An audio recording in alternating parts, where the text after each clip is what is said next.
So, ayan o. Di ba ang ganda? Sige. Flip! Ganyan pa yung itsura ng ating cinnamon buns. Sakto yung pagkaluto niya. Yan. Ano siya? Pag nagawa niyo to, sabihin niyo na hindi na kayo bibili. Oo, hindi na kayo bibili. Sandali, Hello mga ka-viewers! Welcome back po sa aming channel. And gagawa po tayo ng cinnamon buns. Nire-ready ko na lahat ng mga ingredients. Tapos, sisimulan na po natin. Yung list po nito, check nyo na lang sa description box. Baka gusto nyo itry.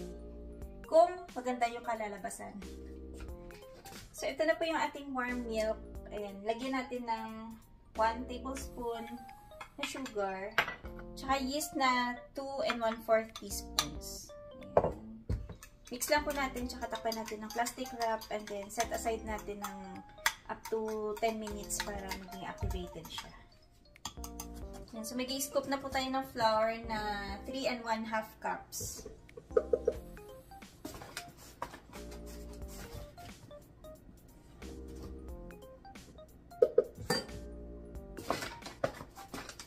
Pag nagtakal po kayo ng flour, huwag niyo po idiin. Kasi, syempre, pag diniin nyo, powder to diba? Magiging sobra dun sa sukat yung magiging flour nyo. So, ayan.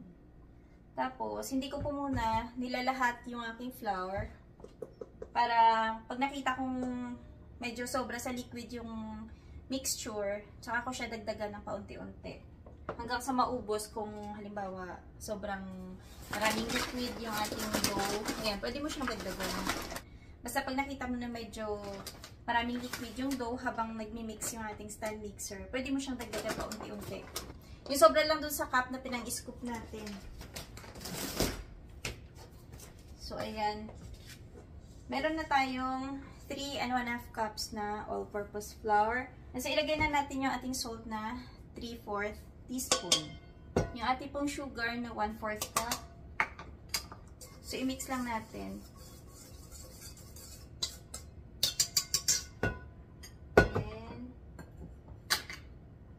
Yan, i-check po natin yung yeast natin. So, ayan, activated na po siya. Ibig sabihin, pagka yung parang nagbubbles na siya, ayan, pwede na natin siya i-mix dyan sa ating flour tsaka sugar. Ayan, o. Kung mapapansin nyo. Ayan. Add na natin dito yung ating milk tsaka yung yeast. Add na rin po natin yung isang egg. Tapos add na rin natin yung 1/4 cup na melted butter. Ayan.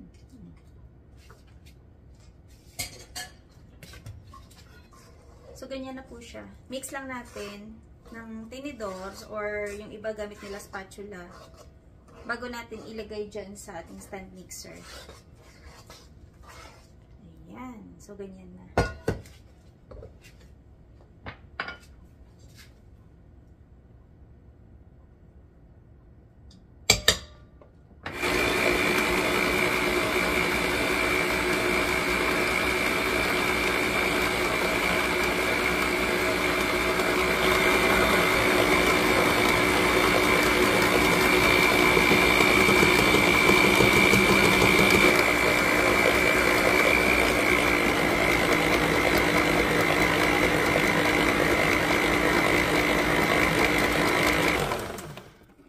So, ayan, okay na po yung ating dough.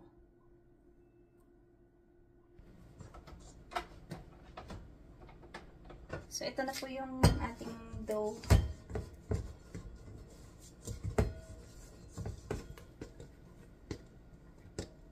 Ayan, lagyan lang natin siya ng konting oil. Tapos, lagyan din natin ng plastic wrap. At paalsahin natin siya ng mga up to 1 hour. Para magdoble yung kanyang size. Yan, konting oil lang para makover lang yung dough natin. Tsaka, hindi siya mag-dry.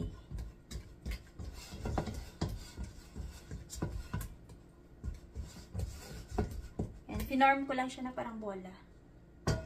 Bago natin takpan ng plastic wrap.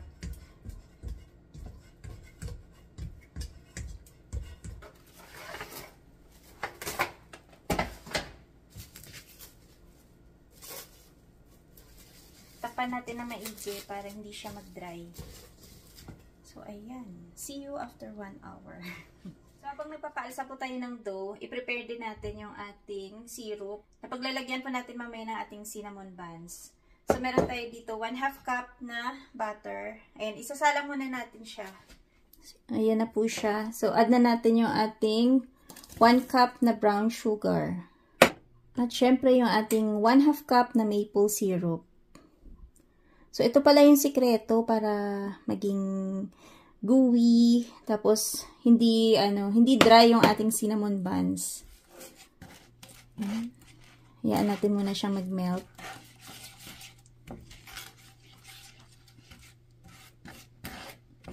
Kasi yung sugar, ayan o, meron siyang buo. Kaya na po natunaw na din yung brown sugar natin. So, ayan. Pagka nakita mo na parang kukulo na siya, pwede na daw yan. Ayan. Turn off na natin yung stove. Pwede na to. Up, lipat natin. Baka ma-overcook. Tapos, ilipat na natin dito sa ating, ayan o, baking pan. So, ayan. Hatiin ko lang kasi yung baking pan natin, medyo maliit.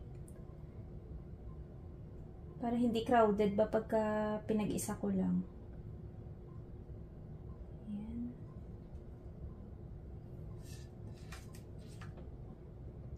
Ayan. Divide lang natin equally. Kung meron kayong baking pan na medyo malaki, mas maganda. Ayan. Patayin lang natin. So, ayan po itsura niya. Ganyan. So, wait ko na lang po na umalsa na yung dough natin bago natin i-slice. Tapos, lagay na natin doon sa ating pan bago natin i-bake. So, ito na po mga ka-viewers yung ating dough. Ayan, dumoble na po siya. So, ilipat na natin siya dito sa ating baking mat. Ayan. Ating dough.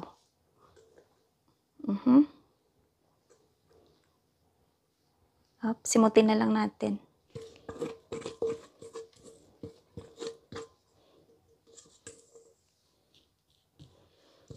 Ayan, tabi muna natin diyan. Kasi i-flatten lang po natin siya ng naka-rectangular. Bago natin po ilagay yung ating filling na cinnamon, tsaka yung ating sugar at meron siyang butter.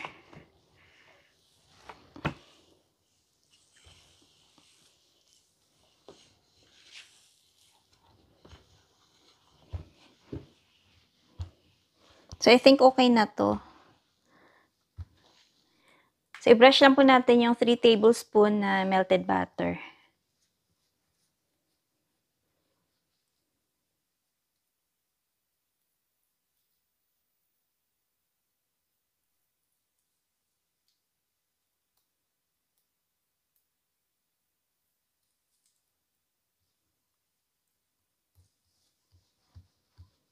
Imimix na po natin yung ating filling na 3/4 cup na brown sugar tsaka 1 tablespoon na cinnamon powder. Ang cute ng lagayan ko ng cinnamon powder. So, ayan.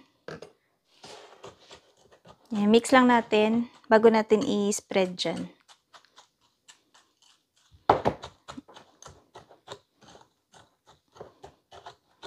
So, i-spread na po natin dito sa ating dough. Ayan, o. Ganda.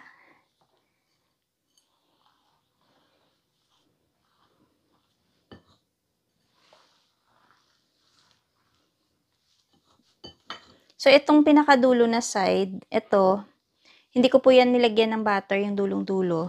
Tsaka, wag din natin lagyan ng powder. Para pag ni-roll natin mamaya, ma-seal natin yung ating cinnamon roll. Ayan. Kalat na lang natin. Kamayin na lang kasi nakahugas naman ako ng kamay. Ayun.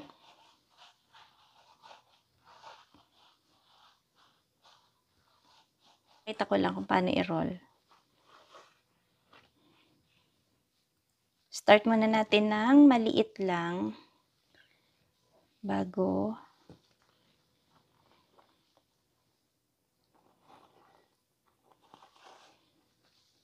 Ayan. Maganda pala pag may baking mat para hindi ka mahirapan mag-roll. No? Ayan, no? Mas maganda.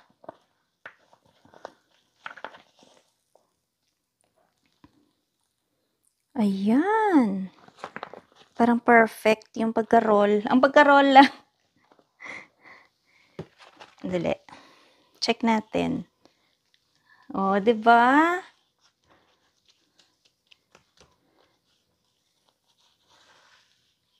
Up. Pinch natin yung dulo. Yan, pinch, pinch, pinch. Para hindi siya bumuka. I-divide natin siya sa dalawa muna. Tapos, tiga-anim na slice. Kasi per tray, magiging 6 na slices siya eh. Ayan. Kunin natin yung gitna. Ganyan. Tapos, half din ulit. Half ulit. And then, tagtatatlo. Diba?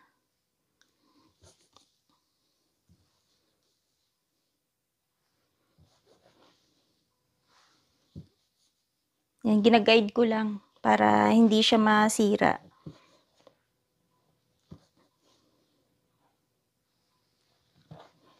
Ayan. Ayan.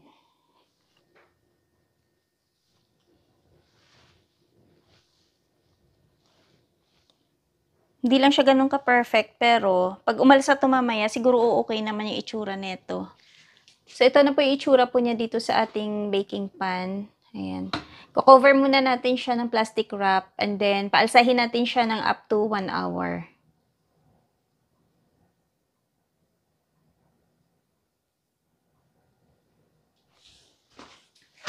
Up. Binababad ko muna yung mga hugasin ko bago ko hugasan mamaya kasi medyo tumitigas yung mga tira-tirang dough. So, sakto lang yan na after ko mag-bake, ayan, yan naman yung lilinisin ko yung lababo. So, after 1 hour po, ito na po yung ating cinnamon buns. Ayan. So, ipipreheat ko lang po yung oven natin sa 350 degrees Fahrenheit.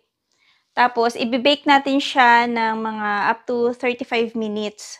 Pero, depende po yun sa oven po nyo. Kung pagdating ba ng 30 minutes, kung nagbabrown na yung taas, ibig sabihin nun, luto na siya.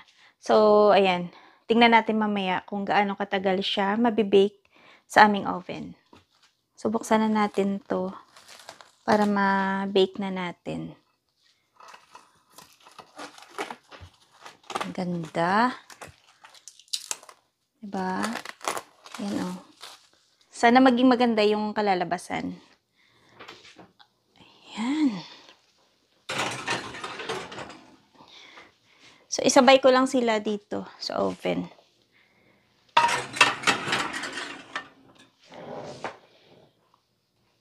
So, ayan na sila. Ayan. Mag-bake kayo ng maayos para masarap. Ayan. Inaantay ko na lang po yung timer na tumunog. Tapos, check na natin. Grabe, ang bango ng cinnamon.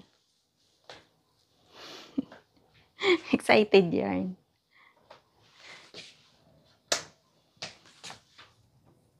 Ayan. Dadong! Pa? Tulungan mo ako dito. Parang, ang ganda. Tinawag natin yung may sakit. Parang ang ganda ng pagkaluto pa. Oy, grabe. Wait muna. Kuha ka muna ng lagayan. So, ayan, di ba ang ganda? Ayan, dyan muna. Ayan. Isa Tapos, pa. Wait muna, Papa. Kunin mo muna yung isa, baka masunog. Excited naman to. Itsura sang excited. Ayan. Tapos, i-close mo muna yung oven. Kasi masusunog yan kahit na naka-off na. O, diba? Ayan, tapos pa, ang gagawin mo, paikutan mo yan. Hindi ba pwedeng ano muna? Hindi, pero malambot. Mano siya eh. Malambot eh. Oo, hindi lang. Umalasa siya eh. Ayan. Enough ko na nga siya before ng timer kasi sabi ko baka masobra naman ng... Ano kaya? Flip nito. Hindi lang. Baka ma-flipan yung... Ako na. Sige. Flip! Up, careful! Aapaw, masaway ka.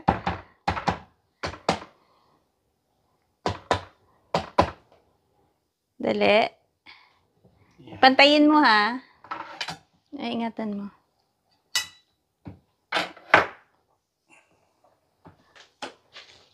Dito ba ilagay pa sa oven banda pa? Kasi parang madilim siya dito eh.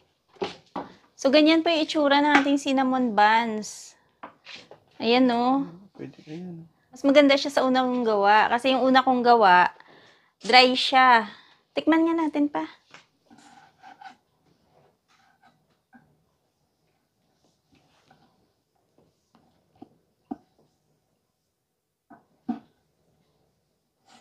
Gooey nga siya, no? Ayan. Tignan mo na. So, ayan. Tikman po natin kung ano ang lasa.